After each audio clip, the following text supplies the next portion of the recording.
नमस्ते।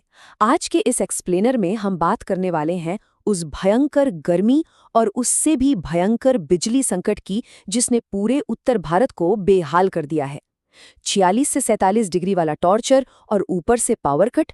चलिए सीधा ग्राउंड जीरो पर चलते हैं और डिकोड करते हैं कि आखिर ये हो क्या रहा है। आज हम इस पूरे मामले को 6 हिस्सों में समझेंगे। शुरुआत करेंगे इस भीषण गर्मी और गुल होती बत्ती से, फिर देखेंगे कि कैसे अलग अलग शहरों में लोग सड़कों पर उतर आए हैं। उसके बाद डिजिटल इंडिया के दावों और हकीकत की बात करेंगे, विपक्ष और सरकार के दावों को आमने सामने रखेंगे और आखिर में ये समझेंगे कि क्या ये संकट वाकई अचानक आया है या हम इसे पहले से भांप सकते थे। तो चलिए सबसे पहले बात करते हैं हमारी पहली और सबसे बड़ी परेशानी की, भीषण गर्मी और गुलबत्ती। सोचिए, आप दिन भर की चिलचिलाती धूप से थक हार कर घर आते हैं, लेकिन वहां भी कोई राहत नहीं। एक तरफ तो हमारे पास एकदम नए हाईटेक स्मार्ट मीटर लगे हैं, इतने स्मार्ट कि अगर आपने तुरंत बिल नहीं भरा या रिचार्ज नहीं किया तो झट से बिजली काट देंगे। लेकिन दूसरी तरफ जब सबसे गर्म रातों में हमें सुकून की नींद और बिजली की सबसे ज्यादा जरूरत होती है ना, तब हमारा पावर ग्रिड पूरी तरह से सरेंडर कर देता है। ये काफी अजीब और फ्रस्ट्रेटिंग कॉन्ट्रास्ट है ना। अब यही फ्रस्ट्रेशन जब हद से पार हो गई तो हमारा दूसरा पॉइंट सामने आता है, प्रमुख शहरों में प्रदर्शन। ये गुस्सा कोई एक मोहल्ले या गली की कहानी नहीं है।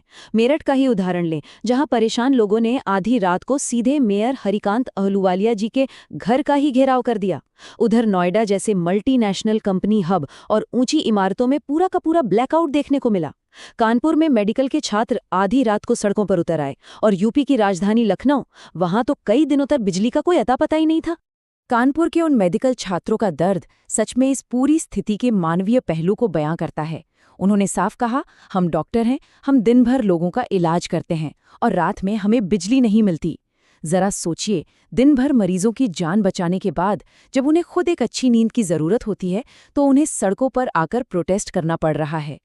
और अब जरा इस नंबर पर ध्यान दीजिए, 6। राजधानी लखनऊ के कुछ इलाकों में लोगों को लगातार 6 दिनों तक बिना बिजली के रहना पड़ा। इस भयंकर गर्मी में 6 दिन बिना पंखे या एसी के गुजारना, सच में ये इमेजिन करना भी मुश्किल है। यही बुनियादी ढांचे की नाकामी हमें हमारे तीसरे पॉइंट की तरफ ले जाती है, डिजिटल इंडिया का विरोधाभास। एक तरफ हम हाईटेक शहरों की बात करते हैं और दूसरी तरफ बुनियादी सुविधाएं ही गायब हैं। नोएडा जैसे शहरों का ही हाल देखिए। पावर कट का सीधा मतलब है कि लोग हाई राइज बिल्डिंग्स की लिफ्ट में फंस रहे हैं। आपके लैपटॉप, फोन, इंटरनेट डोंगल सब पूरी तरह से डेड। ऊपर से ये कंक्रीट की ऊंची ऊंची इमारतें दिन भर गर्मी सोखती हैं और रात में बिना एसी के किसी ओवन की तरह तपने लगती हैं। हालात इतने बेकाबू हो गए कि कई जगह नींद से परेशान और गुस्से में आई भीड़ को संभालने के लिए पुलिस तक बुलानी पड़ गई। अब जाहिर सी बात है, जब हालात इतने खराब हों तो राजनीतिक प्रतिक्रिया तो आएगी ही। हमारा चौथा पॉइंट है, विपक्ष की आलोचना। विपक्ष के नेता अखिलेश यादव ने सरकार पर सीधा निशाना साधा है। सोशल मीडिया पर प्रोटेस्ट के वीडियो शेयर करते हुए उन्होंने कहा कि अगर प्रशासन ने 660 मेगावाट के super critical thermal power plant की घोषणा भी कर दी होती तो इस झुलसती जनता को कुछ तो राहत मिलती। उनका सीधा आरोप है कि मौजूदा सरकार में बस बिजली की डिमांड और बिल बढ़ रहे हैं, लेकिन सप्लाई कभी नहीं बढ़ती। तो इसके जवाब में सरकार का क्या कहना है, आइए देखते हैं। हमारा 5वां पॉइंट, सरकार का आधिकारिक स्पष्टीकरण। बिजली मंत्री A.K. शर्मा जी ने एक बड़ा आंकड़ा सामने रखा है, 30,458 मेगावाट। उनका कहना है कि ये बिजली की अब तक की सबसे ज्यादा पीक डिमांड यानी चरम मांग है।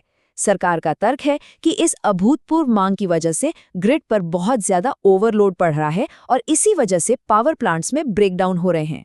लेकिन प्रशासनिक रवैये का एक और दिलचस्प पहलू भी सामने आया है। कुछ रिपोर्ट्स के मुताबिक जब कुछ समय पहले नागरिकों ने बिजली मंत्री से शिकायत की थी कि उन्हें दिन में सिर्फ 3 से 4 घंटे ही बिजली मिल रही है, तो किसी पॉलिसी या परमानेंट सोल्यूशन पर बात करने के बजाय उन्होंने कथित तौर पर बस जय श्री राम कह के जवाब दे दिया था। सरकार के अपने तर्क हैं, विपक्ष के अपने, लेकिन ये सब हमें हमारे आखिरी और सबसे अहम पॉइंट पर लाता है। क्या ये सच में एक अचानक आया संकट है या एक अनुमानित ग्रीष्मकालीन संकट? अगर हम तुलना करें तो पड़ोसी राज्य दिल्ली में भी भयंकर गर्मी पड़ रही है। पावर कट्स वहां भी हैं, लेकिन बिजली की दरें वहां फिर भी कम हैं।